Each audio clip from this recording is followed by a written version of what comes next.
Welcome to Uncaged, a show that celebrates thought leadership from today's top business leaders. The program provides a voice to amazing executives from around the globe who are shaping the world of business today and mapping the path to the commerce of tomorrow. Today we have Joe Orr on the show. Hi, Joe. Hey, how you doing, Brent? Thanks for having me. Yeah, it's great to have you on the show, Joe, and I'm excited to get more into all of the things that you're working on. Joe is the president of Harvest Moon Innovations. It is an insurance consultancy and advisory firm that works hand in hand with insurance retail agencies, general agencies, carriers, lead aggregators, and web-based information companies to really help them kind of build out tangible and sustainable solutions going forward. But we'll get more into Harvest Moon innovations in a second. And before we do that, just Joe, it'd be great to hear a little bit more about your background and your career today. Yeah, it's an interesting little story, I think. I come from traditional media, television commercials, TV shows, things of that nature. We had a firm in California with offices in San Francisco and Los Angeles.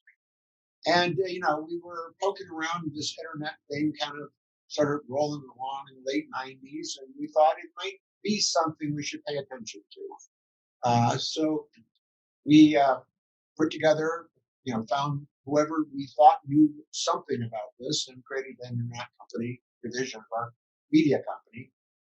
And did some fun stuff with Microsoft and Fujitsu. None of us had a clue what we were doing in those days. We just did stuff. And I was introduced to a gentleman named Alan Snyder, a visionary, brilliant guy who thought insurance and financial services products would be perfect for this internet. So we built a prototype of what insurance might look like on this internet. And he proceeded to go raise a bunch of money and started a company called Answer Financial, which was kind of one of the first generation of online kind of insurance, digitally centric agencies. Shortly thereafter, he asked me, would you be interested in coming over here and figuring out how insurance works online? I knew nothing about insurance and none of us had a clue about online. But I was at a good point in my career. We were able to sell the business, so I transitioned and said, sure. So fast forward for 20 plus years, I actually like to tell people that what I do, no one did before me. It didn't exist before. So I'm kind of one of those first gen insurance guys in the P&C world, distribution, some life, some health, bring around it. So that's kind of how I ended up there. That company was sold to a number of places and ultimately Allstate. I decided it would be, I'd rather be on my own than being part of an ultra large insurance company. Nice company, but I just thought I'd have more fun doing my own thing. So I've been consulting. Occasionally, a client will, convince me to go in and work for them when I run their operation. But primarily, I like to get things up and running, started, kind of find that new wrinkle that it could be interesting. So anyway, I mean, if you think about how insurance has evolved over the years, I mean, it's going to be really. I'm excited to hear more about all of the things that you guys come across at Harvest Moon.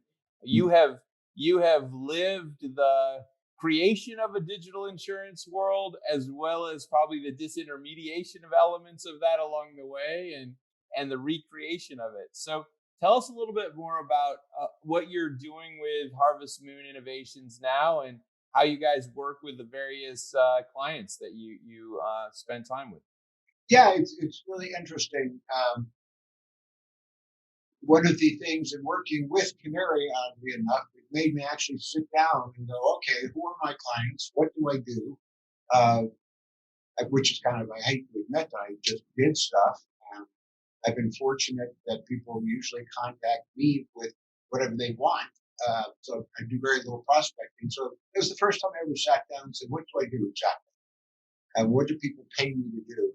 So what I do is I either create digitally centric insurance agencies for a range of clients. That could be from an insurance company that wants to add a comparative platform to their offering to their customers, all the way through what we now refer to as embedded insurance, where you've got a product, say a home security product, which is a very, very adjacent product to insurance.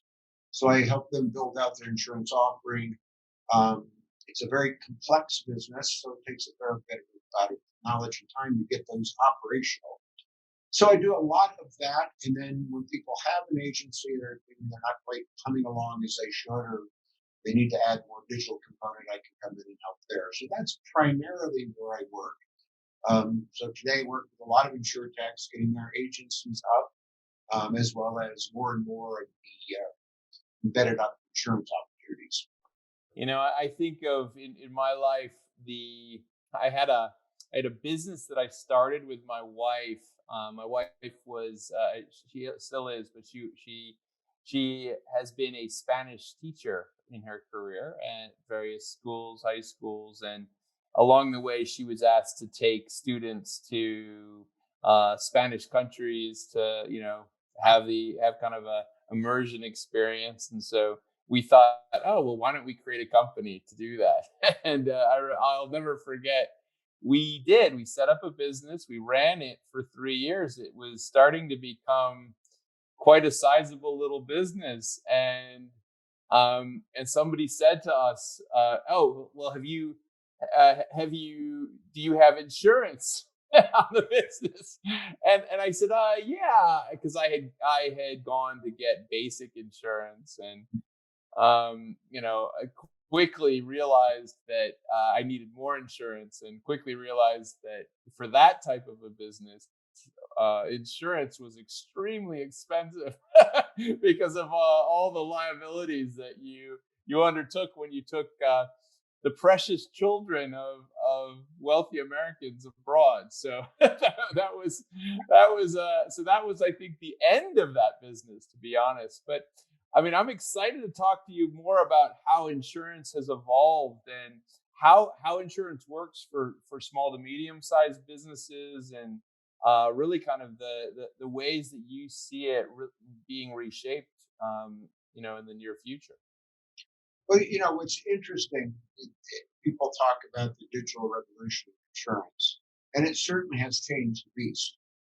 However, I'm of the opinion that the primary differences have been less on the distribution front end and more on product development and how the product itself works its way through, an infrastructure of insurance company. I think that's been way more revolutionary.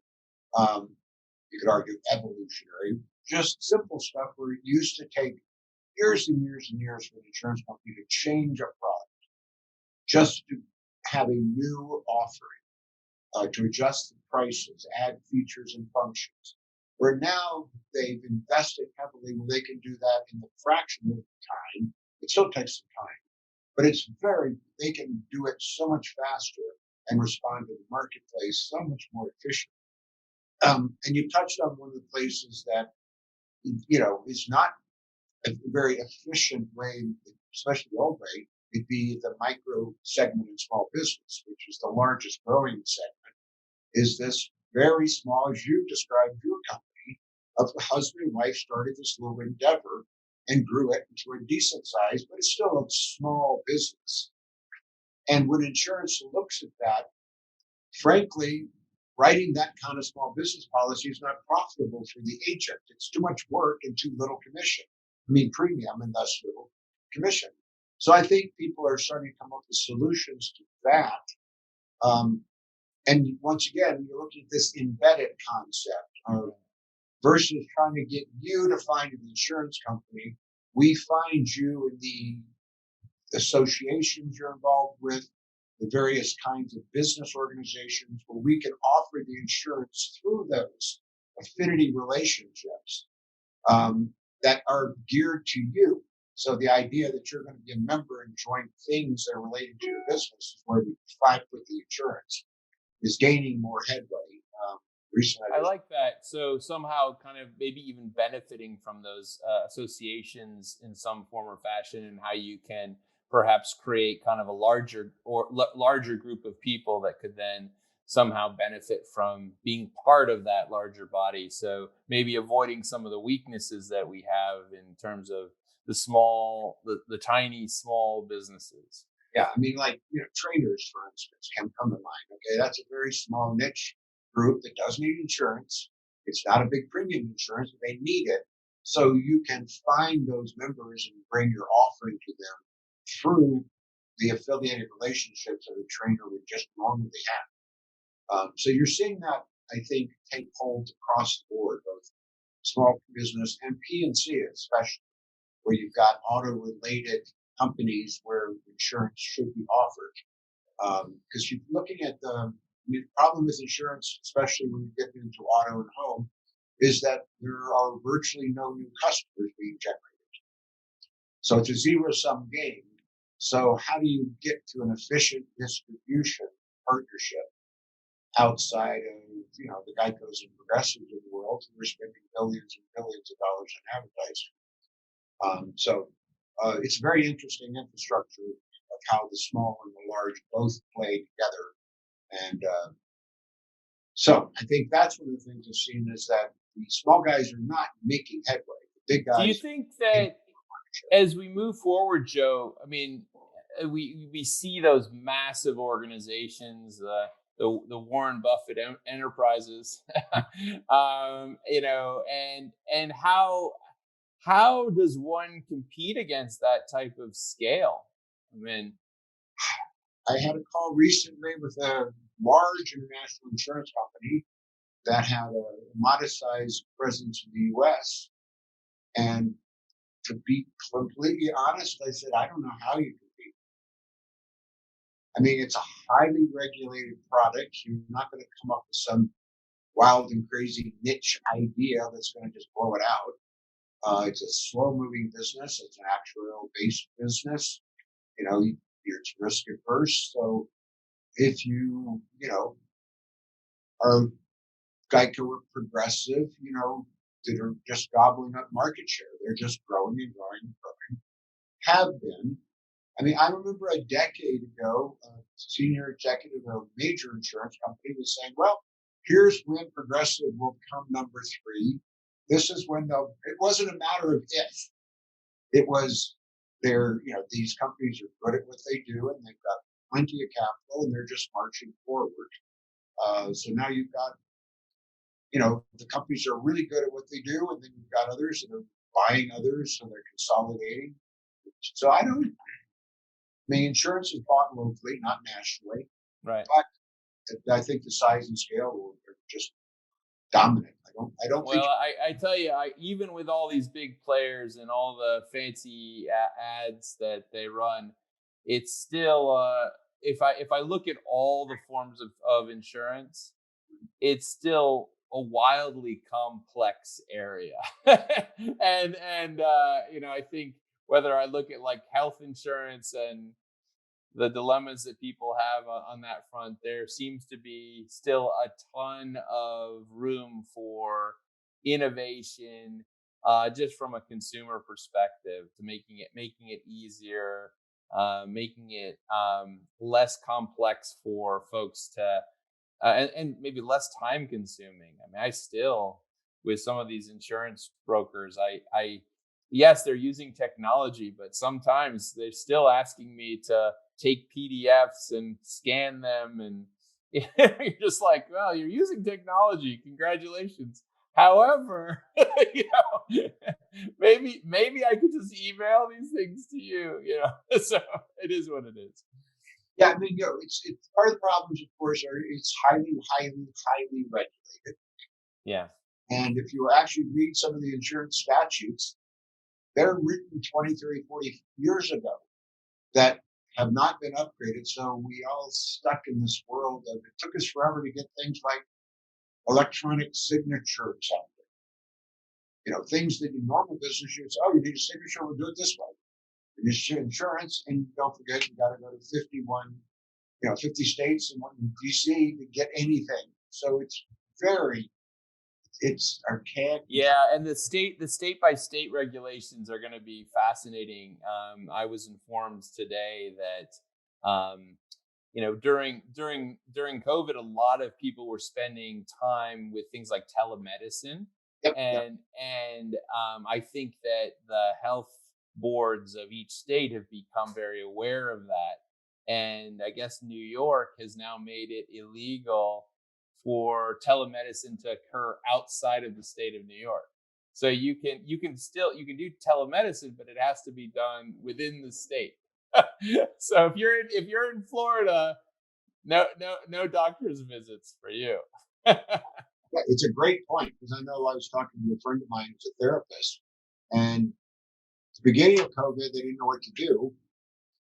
Then they got directories from their various states, your Department of Insurance, saying, do whatever you want to do for now. We'll tell you what you can do in the future.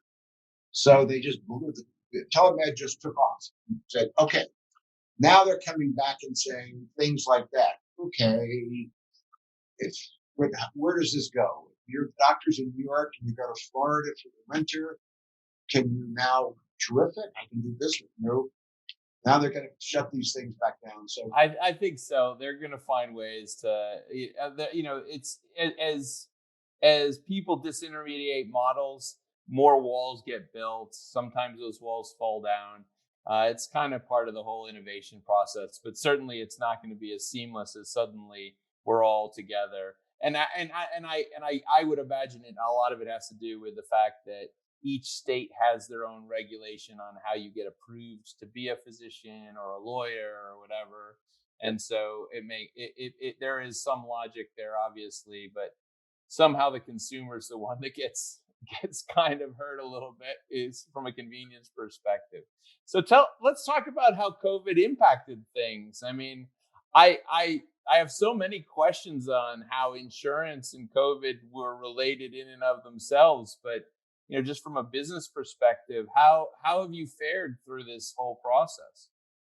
well, oddly enough, nothing changed per se. I mean, I'd say we as an industry were fairly used to. I mean, I didn't discover Zoom during COVID. We had been Zooming for a long time before COVID came out. It just we just stopped traveling, and so I think we all learned maybe we traveled a little too much before, got in the habit of just getting on planes and doing it. But we also, I think, have had a very sobering experience of no, we still need human contact. I like the concept that Zooming is very difficult to build social capital. It's where we expend social capital. So if I know you really well, I can Zoom with you and we can still remain that closeness and understanding and intimacy of our, past.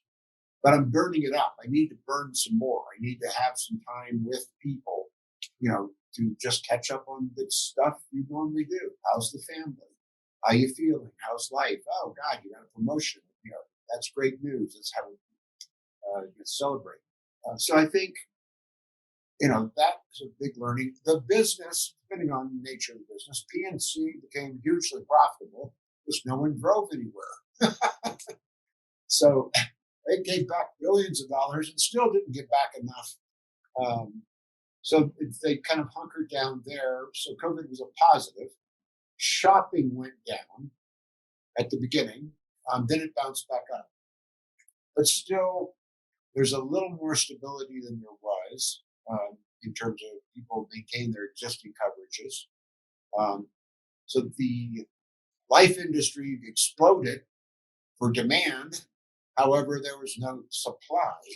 Yeah, So I was curious because I mean, look, you always, it's just one of those things that in anybody who's worked in a kind of a research situation tells you that this is what you should never do for research or understanding, but it's also how we learn as humans, which is personal experience.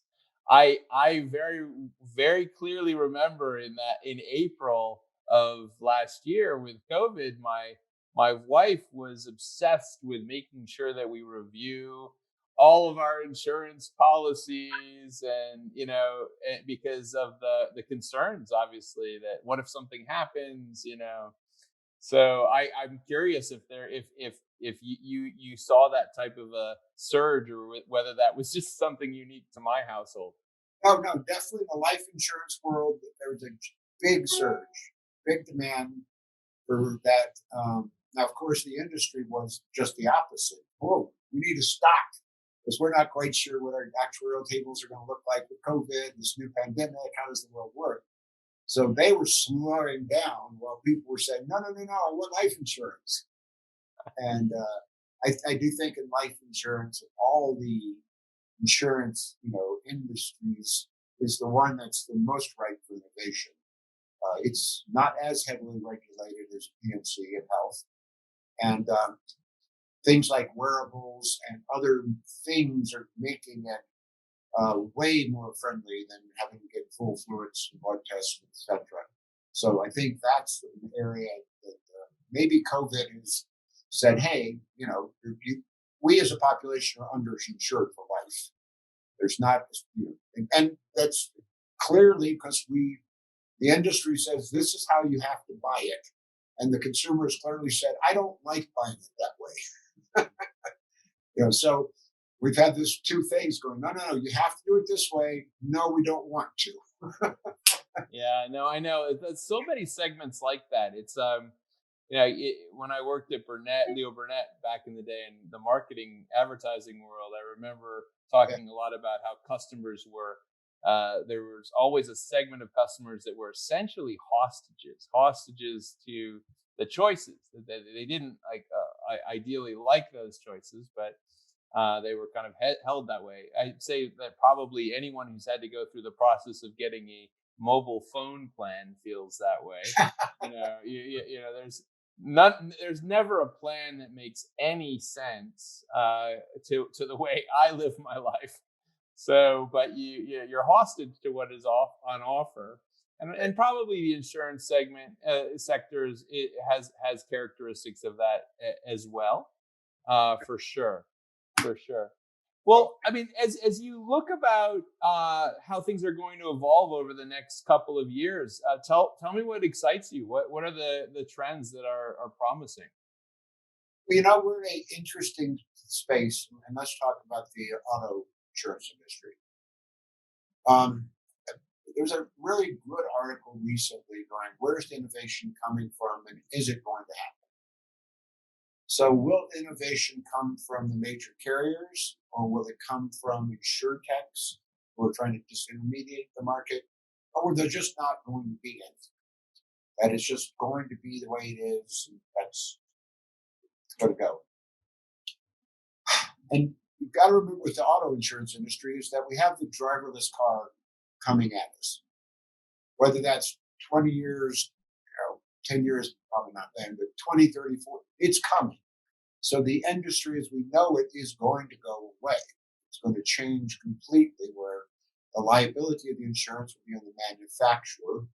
And you'll just have car insurance in case a tree or a flood or something hits your car. But if it has an accident, that's not what your insurance covers. That's the manufacturer covers since they represent that it's autonomous. So it's an interesting business. Then you have homeowners who are, the big thing there is that the telematics of home, that there are more and more and more devices in the home. So we have the IoT of homes. And now you're going, what exactly is home insurance? It used to be essentially fire insurance. Now it's got a lot of nuance. So I think you're going to see some explosion there on top of capacity issues that whether, political persuasion, but climate change is a reality and it's changing the nature of perils and the severity of perils. So I think you're going to see home insurance premiums just continuously going up because we're chasing events that we don't even know how to predict yet. Yeah, I mean, it does certainly feel like every summer and every winter has more extreme examples of weather, and I've seen it happen in the Northeast. There's a drought going on. There are fires on the West Coast, and and the lovely hurricanes in the Florida Panhandle continue to swirl. So all of those, I think, present problems. But I think the point that you just mentioned, I find particularly interesting, which is the relationship of insurance with data. And the the I've seen it obviously, and we've all tracked it in the auto insurance space as larger insurance brokers have tried to collect more data on the habits of drivers, and they use that as a new variable in their models. I think that's fascinating, and I think you just outlined how that could also impact the home. Yeah. And you're absolutely right. I could also say that you could do the same thing in the workplace as well, I imagine. The challenge then obviously then becomes that natural challenge of what is what where is that line between the collection of that information and privacy of some sort. And certainly I think if there's a probably a mutually beneficial trade of value, then there's probably ways that it can be structured. But there will continue to be that debate. But as we have more data, one would imagine that there should be more ways for a more accurate or even more flexibility in the insurance structures. No. Yeah, well, we have this weird nexus that we keep talking about it and around it and not gaining any clarity. The insurance industry is going to work better and better and better with more and more data. Going to go more predictive analytics. All the insurance industry is, whether it's health, life, P&C, is predictive analytics. What is the likely outcome of this risk? And that's data centric. So they're going to get better and better and better. However, the consumer over here says, I want this to be easier. Mm. And the industry is saying, no, no, no, no, no. We don't want it to be easier. We want more data. So the consumer is saying, just how much is this? And they say, well, give me all your data and I'll really tell you how much it should be. So we have this weird conflict between ease of use and the desire for more data, more questions, more things. And that's very much where we are today. We've got insurance companies that are offering product that literally give you your name and address. I can give you a bindable, accurate quote. Okay, well, that implies I am pulling all kinds of data sources on you. So I think we should either say we're open to our data being used for all my needs. That implies someone is collecting it. And I kind of get over the fact that the data's out there versus, okay, we're going to try to go backwards in time and secure data, increase privacy. I like to say that, guys, we lost this war in the 60s. We didn't wake up until it was too late. It's over. They have the data. We lost. No one paid attention when they were gathering it. I mean, Axiom has more data on farms in Arkansas than there are people in America. Yeah. So I'm a strong advocate of let's make sure we're using it, let the user decide how and where it gets used, but let's not fight the fact that the data is there and it's being gathered and it's highly useful. Yeah, I think that's a really good point. Well, Joe, thank you so much for being on Uncaged today. We've been talking to Joe Orr.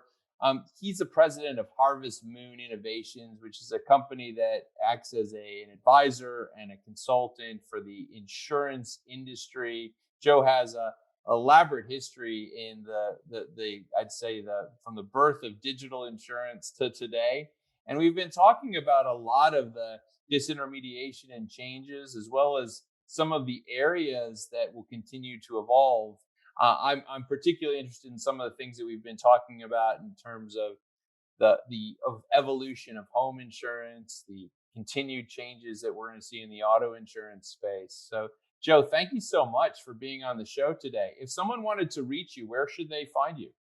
Well, they can find me on LinkedIn, either for Joseph Orr, Harvest Moon, and that would be a great way to start. Find me there and just drop me a line and love to talk to you. Great. Joe, thank you so much for being on Uncaged. Okay, thank you for having me. Have a great day.